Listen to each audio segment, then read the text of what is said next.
Di dunia ilmu komputer, struktur data adalah tulang punggung untuk mengatur dan mengelola informasi secara efektif. Salah satu struktur data dasar tersebut adalah stack. Bayangkan setumpuk piring, di mana kamu hanya bisa menambahkan piring di atas, atau mengambilnya dari atas. Ini dengan sempurna menggambarkan prinsip inti dari stack, last in, first out, atau LIFO. Perilaku LIFO ini sangat penting untuk memahami bagaimana stack beroperasi. Anggap saja seperti setumpuk kertas di mejamu. Kertas terakhir yang kamu letakkan di tumpukan adalah yang pertama kamu ambil. Stack digunakan dalam berbagai aplikasi, mulai dari melacak kembali langkahmu di perangkat lunak, seperti fitur undo, hingga mengevaluasi ekspresi matematika. Sifatnya yang sederhana namun kuat menjadikan stack alat penting bagi para programmer. Di bagian selanjutnya, kita akan mempelajari lebih dalam tentang operasi dan implementasi stack di Java. In Spain with SIG, motivate that bet game my ulcers. Stack beroperasi berdasarkan seperangkat aturan sederhana yang diatur oleh prinsip LIFO atau last in, first out. Untuk bekerja dengan stack secara efektif, kamu terbiasa dengan 4 operasi mendasar. Pertama, operasi push menambahkan elemen ke bagian atas stack. Bayangkan meletakkan piring baru di atas tumpukan piringmu. Elemen baru ini menjadi elemen teratas, dan elemen teratas sebelumnya didorong ke bawah satu posisi. Kemudian, operasi pop menghapus elemen teratas dari stack. Anggap saja seperti mengambil piring paling atas dari tumpukan. Elemen di bawah elemen yang dihapus menjadi top yang baru. Terkadang kamu perlu melihat apa yang ada di atas stack tanpa menghapusnya. Disinilah peak berperan. Ini memungkinkanmu untuk mengambil nilai elemen teratas tanpa mengubah struktur stack. Terakhir, operasi isEmpty memeriksa apakah stack kosong, artinya tidak berisi elemen. Ini seperti melihat tumpukan piringmu, dan melihat apakah masih ada piring yang tersisa. Keempat operasi ini membentuk dasar manipulasi stack. Memahaminya adalah kunci untuk mengimplementasikan dan memanfaatkan stack secara efektif dalam program Javamu. Dengan menguasai operasi-operasi ini, kamu dapat memastikan bahwa data dalam stack dikelola dengan benar dan efisien, memungkinkan programmu berjalan dengan lancar dan tanpa kesalahan. Sekarang, mari kita selami aspek praktis dari stack dengan mengimplementasikannya sendiri menggunakan array di Java. Array menawarkan struktur ukuran tetap untuk menyimpan elemen, membuatnya cocok untuk membuat stack dasar. Public class stack array. Dalam kode ini, kita mendefinisikan kelas dengan metode untuk dan. Variabel mendefinisikan kapasitas maksimum stack kita, menyimpan elemen, dan melacak indeks elemen teratas. Java menyediakan kelas bawaan dalam paket, yang menawarkan implementasi siap pakai yang menyederhanakan operasi stack. Kelas ini menyediakan semua metode penting yang telah kita bahas dan banyak lagi, menghemat upaya implementasi manual. Import java.util.stack.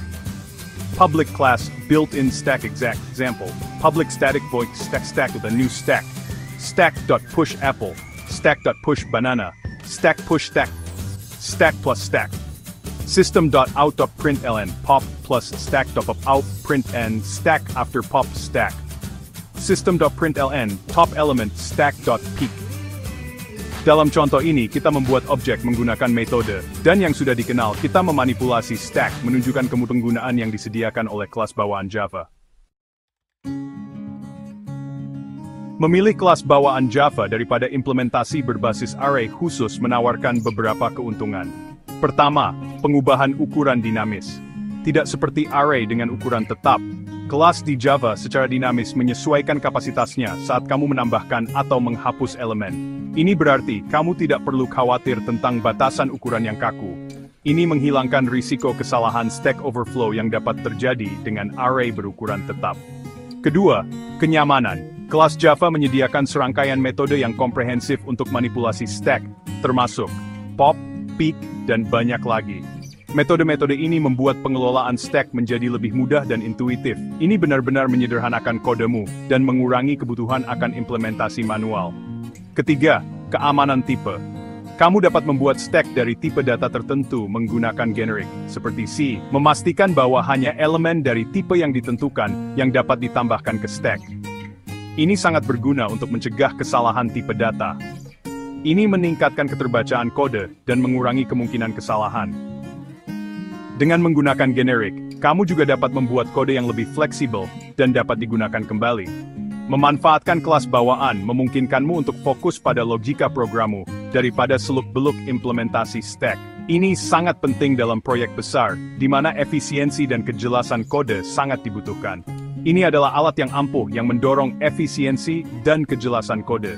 Dengan menggunakan kelas bawaan Java, kamu dapat menghemat waktu dan usaha, serta mengurangi potensi kesalahan dalam kode.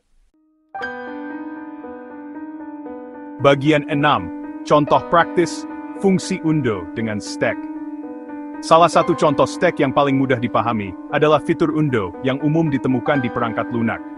Bayangkan kamu sedang mengedit dokumen, dan kamu membuat serangkaian perubahan. Stack dapat digunakan untuk melacak perubahan ini, memungkinkanmu untuk mengembalikannya dalam urutan terbalik. Setiap tindakan yang kamu lakukan, seperti mengetik karakter atau menghapus kata, didorong ke stack. Saat kamu mengklik undo, tindakan terbaru dikeluarkan dari stack, secara efektif membalikannya. Perilaku LIFO ini memastikan bahwa tindakan dibatalkan dalam urutan yang benar. Ini hanyalah salah satu contoh bagaimana stack dapat diterapkan untuk meningkatkan pengalaman pengguna dan menyediakan fungsionalitas yang berharga dalam perangkat lunak.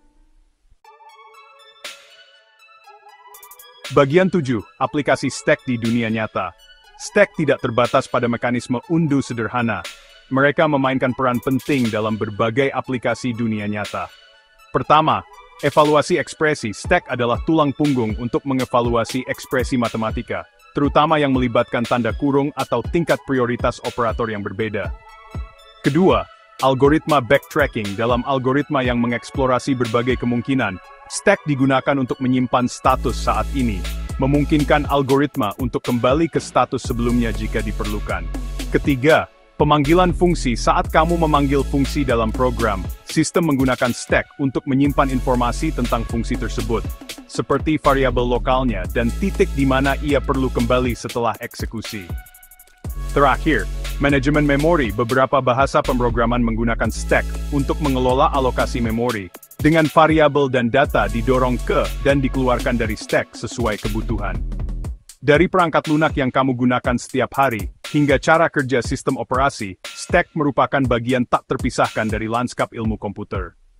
Mereka membantu dalam pengelolaan memori yang efisien, memastikan bahwa program berjalan dengan lancar dan efektif. Selain itu, stack juga digunakan dalam berbagai aplikasi lain, seperti parsing bahasa pemrograman dan pengelolaan data dalam struktur data yang kompleks. Dengan begitu banyak aplikasi yang bergantung pada stack, memahami cara kerjanya adalah keterampilan penting bagi setiap pengembang perangkat lunak. Jadi, apakah kamu sedang mengembangkan aplikasi sederhana atau sistem yang kompleks? Stack akan selalu menjadi alat yang berguna dalam kotak peralatanmu. Bagian 8. Kesimpulan stack, struktur data yang esensial. Dalam penjelajahan stack di Java ini, kita telah membahas prinsip LIFO mendasar yang mengatur perilakunya. Kita telah melihat cara mengimplementasikan stack menggunakan array, dan menjelajahi kenyamanan dan keuntungan dari kelas bawaan Java. Memahami stack dan aplikasinya sangat penting bagi setiap calon programmer. Kesederhanaan dan efisiensinya menjadi wild prolonggar dalam berbagai skenario pemrograman. Bagian 9. Ajakan bertindak selami lebih dalam struktur data. Ini hanyalah puncak gunung es dalam hal struktur data. Jika kamu tertarik dengan kekuatan stack dan ingin memperluas pengetahuanmu, saya mendorongmu untuk mempelajari lebih lanjut dunia struktur data. Jelajahi struktur dasar lainnya seperti antrian, linked list, dan pohon. Semakin banyak kamu belajar, semakin efisien dan elegan kodemu. Jangan lupa untuk menyukai posting ini jika kamu merasa terbantu. Berlangganan channel saya untuk wawasan pemrograman lebih lanjut. Dan tinggalkan komentar di bawah untuk berbagi pemikiran atau pertanyaan apapun yang mungkin kamu miliki.